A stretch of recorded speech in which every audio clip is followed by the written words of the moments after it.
Baiklah, sebelum melanjutkan, silakan like, subscribe, dan komen. Terima kasih. Assalamualaikum warahmatullahi wabarakatuh. Selamat pagi anak-anakku sekalian. Hari ini Bu Guru akan mengajarkan tentang bangun ruang sisi datar. Bangun ruang sisi datar ini termasuk dalam bangun 3 dimensi. Bangun 3 dimensi itu ada 2, yaitu bangun ruang sisi datar dan bangun ruang sisi lengkung. Nah, untuk yang bangun ruang sisi datar itu dijelaskan di kelas 2. Nah, mari kita akan pelajari tentang bangun ruang sisi datar. Bangun ruang sisi datar itu merupakan suatu bangun yang bisa diukur luas permukaannya dan volumenya. Bangun ruang sisi datar itu memiliki sisi-sisi yang datar. Kemudian, yang termasuk dari bangun ruang sisi datar adalah kubus, balok, prisma, limas. Oke, baik, kita akan kupas satu persatu bangun ruang sisi datar tersebut. Kita mulai dulu dari kubus. Kita tahu kubus itu memiliki 6 sisi, memiliki 8 titik sudut, dan memiliki 12 rusuk. Demikian pula dengan balok. Balok juga memiliki 6 sisi, 12 rusuk, 8 titik sudut. Kubus dan balok itu memiliki 2 sisi atas dan sisi bawah yang sama. Jadi dia memiliki luas atas dan luas bawahnya sama. Itu untuk kubus dan balok. Kemudian kalau kubus 6 sisinya sama semuanya, sehingga luas permukaannya bisa kita hitung. Oke, jadi untuk kubus itu luasnya dapat kita hitung, luas alasnya dapat kita hitung dengan menggunakan rumus sisi kali sisi. Sehingga luas permukaannya bisa kita hitung dengan menggunakan rumus 6 kali sisi karena sisinya ada 6. Nah, bagaimana cara menghitung volumenya kubus? Volume kubus dapat kita hitung dengan menggunakan rumus S kali S kali S atau S pangkat 3. Demikian untuk mencari luas permukaan dan luas permukaan volume daripada kubus. Oke anak-anakku sekalian, kita lanjutkan dengan balok. Balok itu mempunyai bagian-bagian yaitu panjang, lebar, dan tinggi. Otomatis kalau kita mau mencari volume ya rumusnya adalah panjang kali lebar kali tinggi. Nah, bagaimana kalau mencari luas permukaan daripada balok? Untuk mencari luas permukaan balok, kita bisa menggunakan rumus 2 dalam kurung kita kalikan ya, yaitu panjang kali lebar ditambah lebar kali tinggi ditambah tinggi kali panjang. Setelah itu kita jumlahkan, baru kita kalikan 2. Itu rumus dari luas permukaan balok. Kenapa? Karena panjang, lebar, dan tingginya berbeda. Sehingga otomatis rumusnya akan beda dong dengan rumus kubus. Jadi Bu Guru ulang, yaitu luas permukaan balok rumusnya adalah 2 kali dalam kurung panjang kali lebar ditambah lebar kali tinggi ditambah tinggi kali panjang. Bagaimana anak-anakku? Sudah jelas ya?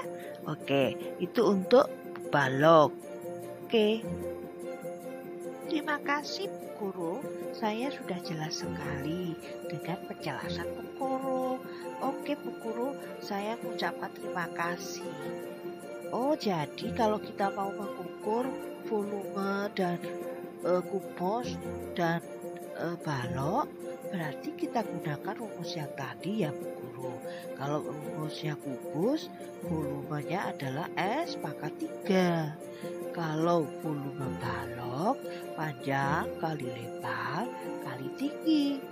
Oh iya ya, luas permukaannya kalau kubus tadi 6 kali sisi kali sisi. Oh ya, kalau luas permukaan balok 2 kali panjang kali lebar ditambah lebar kali tinggi dan tinggi kali panjang. Benar sekali, Faiza, kamu pintar sekali.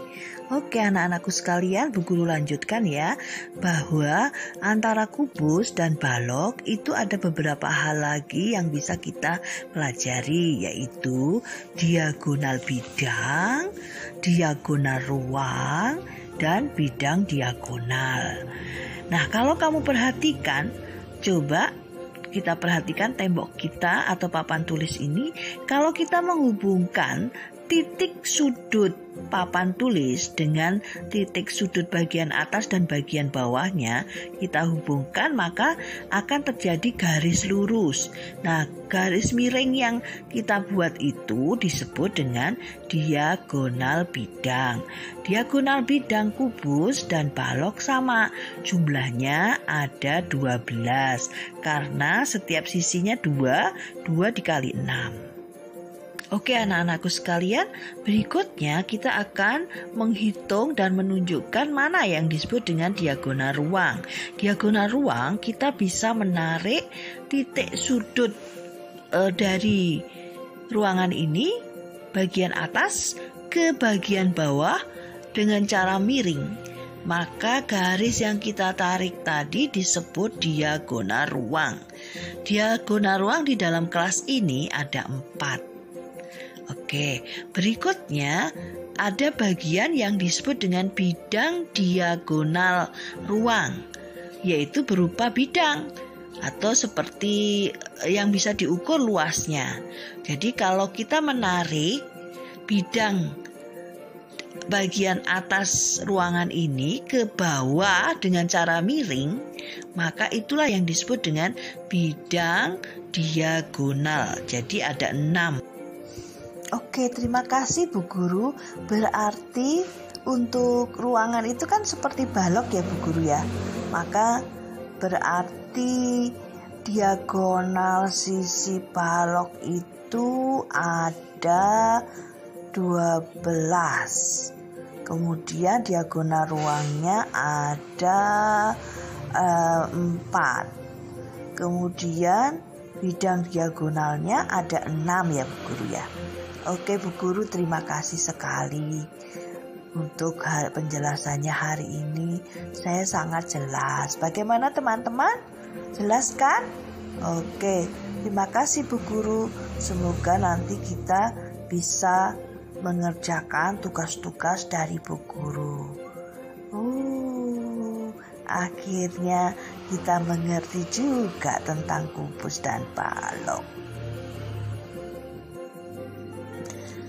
Baiklah anak-anakku sekalian, karena waktu sudah menunjukkan pukul 12, artinya pelajaran matematika sudah berakhir, maka Bu Guru akan mengakhiri pembelajaran kali ini dengan ucapan terima kasih dan mohon maaf jika ada salah kata dari Bu Guru.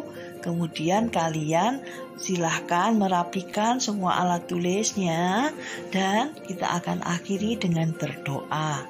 Bagaimana? Sudah siap ya? Oke, kita mulai berdoa dengan keyakinan masing-masing. Mulai. Selesai. Terima kasih anak-anakku sekalian. Pesan Bu Guru, jangan lupa pakai masker keluar dari kelas ini. Kemudian tetap menjaga jarak dengan teman. Kalau sudah sampai rumah, jangan lupa cuci tangan. Baru kalian kerjakan aktivitas yang lain. Oke, Assalamualaikum warahmatullahi wabarakatuh. Jangan lupa ya subscribe, like, dan komen. Terima kasih.